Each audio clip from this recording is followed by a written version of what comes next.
নমস্কার, শুভ নববর্ষ। এই যে ছবিটা দিয়ে আমি শুরু করলাম, এটা আমার মেয়ে জুনের আঁকা।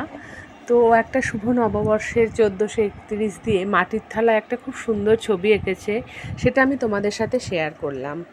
এরপরেই আমি চলে যাচ্ছি আমার পুজোর সরঞ্জামে। আজকে সকালটা আমি শুরু করেছিলাম পুজো দিয়ে।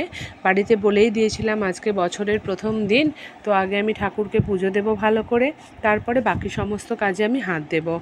তো এই শুভ নববর্ষে আমি আমার বড়দের জানাই প্রণাম, আর যে সমস্ত ছোটরা বা আমার সমবয়সীরা এটা আমার ভ্লগটা দেখো, তাদের জন্য রইল আমার অনেক অনেক প্রীতি ও শুভেচ্ছা। আমার পুজোর কাজ শেষ হওয়ার পর আমি রান্নাঘরের দিকে যাব। আর ফুল টুল দিয়ে সাজানো হয়ে গেছে। আজকে তো অনেকটাই কাজ থাকে না, ঠাকুরের কাপড় বদলানো, নতুন কাপড় পরানো, ঠাকুরকে ভালো করে পরিষ্কার করা, তো সেই কারণে একটু সময় আজকে লাগছে। তো আমি সেটা তোমাদের সাথে একটু শেয়ার করছি পুজোটা। এরপর আমি চলে এসেছি জলখাবারে। যেহেতু পুজোর ঘরে অনেকক্ষণ সময় আজকে কাটবে, কাটাতে হবে আর কি আমাকে, তো সেই কারণে জুনের বাবা সে বলল আজকে সকালে জলখাবারের দায়িত্বটা আমি নিচ্ছি, আমি সবাইকে পরিবেশন করে দেব। তো আজ আমার জলখাবারে ছিল লুচি আর তরকারি আর জিলেপি। এবার আমি চলে এসেছি আমার দুপুরের রান্নায়। তো দুপুরের রান্নায় আমি করব গন্ধরাজ চিকেন। তো আমি চিকেন নিয়েছি 1 কেজি। আর আজকে প্রচণ্ড গরম, সেই কারণে আমার এই মেনুটা, রেসিপিটা আর কি তোমাদের সাথেও শেয়ার করে নিলাম। যেহেতু এর আগে আমি একবার গন্ধরাজ ইলিশ রান্না করেছিলাম, তো আমার মেয়ে অত মাছ পছন্দ করে না, তো সে বলল মা তুমি আজকে একটু গন্ধরাজ চিকেন বানাবে। বললাম ঠিক আছে বানাবো। তো আমার লাগছে 1 কেজি চিকেন, আর আমি এর মধ্যে দেব মেন যেটা লাগবে গন্ধরাজ লেবুর যে জিস্ট, এটাকে খোসাটা আমি কুড়িয়ে নিয়েছি। ওই যে সাদাটা যেন না পড়ে এর মধ্যে, সেটা দেখতে হবে, কারণ সাদাটা যদি এর মধ্যে পড়ে যায় তাহলে তেতো হয়ে যাবে। আর লাগবে পেঁয়াজ বাটা, আদা বাটা, রসুন বাটা, টক দই সেটা তো অবশ্যই লাগবে। আর লাগবে এর মধ্যে পোস্ত বাটা। পোস্ত বাটার মধ্যে আমি একটু গাছের পাকা লঙ্কা বেটে দিয়েছি, তো সেই কারণে পোস্ত বাটাটা একটু লাল লাল হয়েছে। দেখলাম গাছে অনেকগুলো লঙ্কা লাল হয়ে গেছে, তো সেই কারণে আমি একটু এটার সাথে বেটে দিলাম। তো আর এক্সট্রা করে আমি সেরকম কিছু ঝাল দেব না। এবার আমি সমস্ত কিছু একে একে মিলিয়ে নেব। এর মধ্যে আমি কিছুটা দই দেব, 4 চামচ মতন দই আমি দিয়ে দিলাম। দিয়ে দেওয়ার পর আমি সমস্ত কিছু যা কিছু আমার মশলা বাটা হয়ে গেছে সেগুলো দেব। প্রথমে আমি দিলাম দই, তারপরে আমি দিচ্ছি পেঁয়াজ বাটা। পেঁয়াজ বাটা 4 চামচ দিয়ে দিলাম, আর কিছুটা বাটা আমি রেখে দিয়েছি পেঁয়াজ বাটা। এবার আমি দেব এর মধ্যে আদা বাটা ও রসুন বাটা। আদা রসুনটা দেওয়ার পর ভালো করে এটাকে মিশিয়ে নেব। আর পোস্তর মধ্যে যেহেতু আমি লঙ্কা বেটে দিয়েছি, সেহেতু আলাদা করে আর আমি এর মধ্যে কোনো ঝাল কিছু দেব না। এবার স্বাদ অনুযায়ী লবণ আমাকে দিতে হবে, আর তোমাদের যার যেরকম লবণের প্রয়োজন সে সেরকম লবণ দেবে। আর এই যে আমি খোসাটা গুঁড়ো করে নিয়েছি, মানে খোসাটা নিয়েছি গন্ধরাজ লেবু, সেটা আমি এর মধ্যে দিয়ে দিলাম। আর দিয়ে এগুলো পুরোটাই আমি এখানে দিয়ে দিলাম। আমার পরে আবার একটু লাগবে, তখন আমি আর একটা লেবুর থেকে সেটা বের করে নেব। এবার এই লেবুর রস আছে না ছোটো বাটিটার মধ্যে, ওটাও দিয়ে দেবো। একটু কাঁচা তেল দিলাম। কাঁচা তেল দেওয়ার পর আমি দেব লেবুর রসটা দিয়ে এটাকে ভালো করে আগে মাখিয়ে খানিকক্ষণের জন্য আমি রেখে দেব।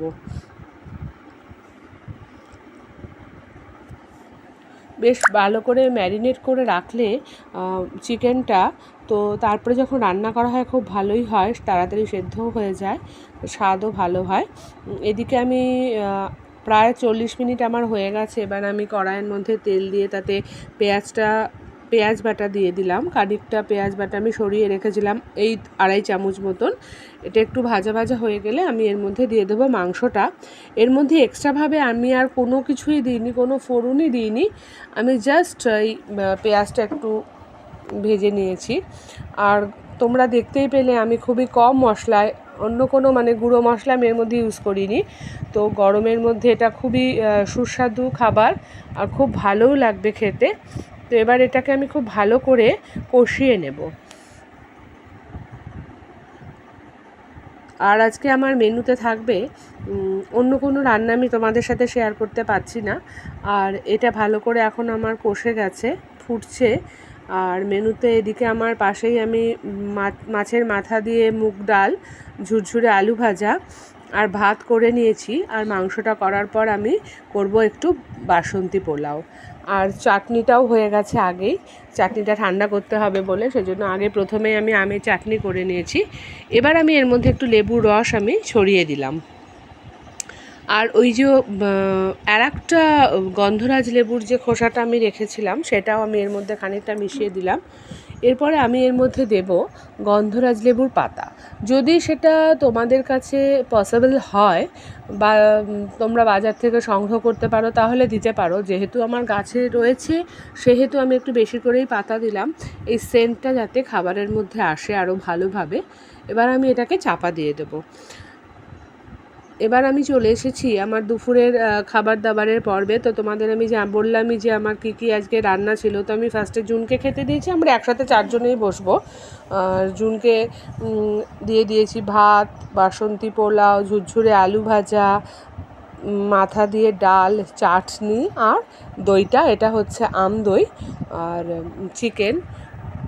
সবাই একসাথেই নেব খাবার আজকে, কারণ আজকে একটু বিকেলে বেরোনোরও আছে। এদিকে জুন গেছে জুনের এক বন্ধুর জন্মদিন পার্টিতে, ওর আমার কমপ্লেক্সেই সেটা। তো সন্ধেবেলায়ও সেখানে চলে গেছিলো আর আমাকেও কিছু ভিডিও শেয়ার করে দিয়েছে। তো ওরা ওখানে মস্তি করছে আর আমরাও একটুখানি বেরোবো। বেরিয়ে আমি আর আমার হাজব্যান্ড অর্থাৎ জুনের বাবা আমরা একটুখানি যাব বাগুইহাটির দিকে ঘুরতে। একটু ভিআইপি রোড দিয়ে যাব। আর ওরা গল্প করছে, আড্ডা মারছে, বেশ আছে, ভালোই মজা করছে। বছরের প্রথম দিন আমরা চলে এসেছি ভিআইপি রোডে। আর এখানে আসার একটাই কারণ, এখানে অনেকগুলো মল আছে।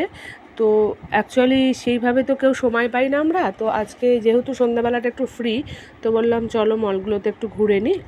যে ওপারটায় যে দেখাচ্ছে আমি ওই পারে আমাকে যেতে হবে, আমি এপারে নেমেছি। তো সাবওয়ে দিয়ে আমি ওপারে চলে যাব। ওপারেই সমস্ত মলগুলো রয়েছে, বাজার কলকাতা, বিশাল, স্মার্ট বাজার, ফ্যাশন বাজার, এম বাজার, সমস্ত বাজারগুলোই ওই সাইডেই রয়েছে। তো ওখানে আমি চলে এসে আমি বাজার কলকাতাতে ফার্স্টে ঢুকেছি, কারণ এখান থেকে জামাগুলো আমার খুব ভালো হয় মেয়ের জন্য, যেগুলো নিই বা সবার জন্যই নিই। আর এখানকার প্রোডাক্টও খুব ভালো। তো আমি সে কারণে এখানে চলে এসেছি, প্রত্যেকটা থেকেই নিই। তো আজকে আমি মেনলি এখানেই এসেছি একটু দেখার জন্য কি সামার কালেকশান কী কী আছে একটু দেখি। তো এখান থেকে জুনের একটা টি শার্ট নিয়েছি আর একটা ওয়ান পিস নিয়েছি। এই যে টি শার্টটা এটা আমি নিলাম, নিয়ে ওর বাবাকে দেখাচ্ছি যে ঠিক আছে কি না, কারণ বাড়িতে নিয়ে যাওয়ার পর বলবে পছন্দ নয়। এদিকে বাজার করতে করতে অনেক রাত হয়ে গেছে, আমরা খেয়াল করতে পারিনি। মলটাও আজকে অনেকক্ষণ খোলা ছিল। দেখো রাস্তাঘাট এমনি অনেকটাই ফাঁকা হয়ে গেছে, প্রায় 10টা 20 বাজে এখন। আমরা তাড়াতাড়িতে হাঁটছি, বললাম চলো আমরা হেঁটেই যাই, কারণ হাঁটা তো সেভাবে হয় না, অনেকটা হাঁটাও হয়ে যাবে। আর যা গরম, এই হাওয়া খেতে খেতে হাঁটতে হাঁটতে গল্প করতে করতে আমরা আজকে চলে যাই। তো কতটা এগিয়ে গেছে, আমি পেছন পেছন যেন দৌড়াচ্ছি। এবার